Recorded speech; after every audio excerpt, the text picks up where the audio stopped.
राजस्थान की सियासी सत्ता में सचिन पायलट को मुख्यमंत्री बनाने के लिए कई बड़े नेताओं को लेकर हमने दावे किए, लेकिन अजय माकन एक ऐसा नाम है जो सारी हकीकत जानते हैं।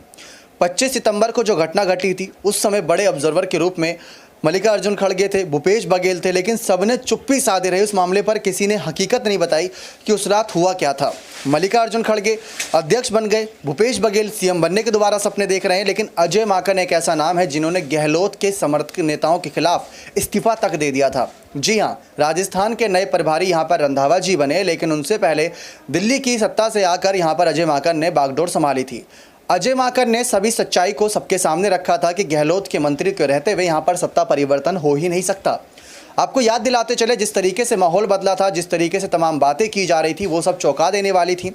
सचिन पायलट को लेकर लगातार कयास लगाए जा रहे थे, लेकिन सचिन पायलट ने हाल ही में यहाँ पर सुखजिंदर सिंह सुक्खू से मुलाकात करी, जो कि हिमाचल प्रदेश के नए मुख्यमंत्री बने। वो भी एक अलग चेहरे से आते हैं, प्रतिभा सिंह के अलग यहाँ पर कहीं ना कहीं उन्होंने ये बड़ी सीएम पद की दावेदारी हासिल करी। और दूसरा नाम यहाँ पर बात करें, उन्होंने मुलाकात करी अजय माकन से। कांग्रेस महाधिवेशन के दौरान जब ये मुलाकात हुई तो इसकी चर्चा दिल्ली तक हो रही है कि आखिर ये सब चल क्या रहा है, और उसी को लेकर तमाम बातें भी अब कयासों के बाजार में गर्म हो रही है कि कहीं अजय माकन ने अब दोबारा से चुनाव से ठीक पहले अगर सच्चाई बताना शुरू कर दिया गहलोत का, तो ये कड़वी हकीकत सबके सामने आएगी और पायलट का मुख्यमंत्री बनना तय होगा।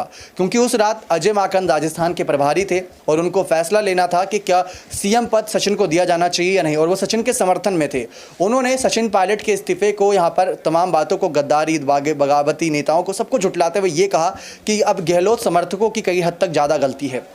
इसी वजह से अजय माकन पर ज़्यादा उम्मीदें ज़िंदा हैं कि अगर राजस्थान के जब वो प्रभारी पद पर थे और गहलोत के मंत्रियों ने जो उत्पात मचाया था, गहलोत के कहने पर मचाया या किसी और के कहने पर, उसकी हकीकत को अब बयां करें। क्योंकि किसी निर्दोष को उसके बड़े पद से दूर किया जा रहा है। गहलोत को हम बुरा नहीं ठहरा रहे, गहलोत के खिलाफ हम बात नहीं कर रहे, हम बात कर रहे हैं एक ऐसे युवा नेता के समर्थन में जिसको उसका हक मिलना चाहिए।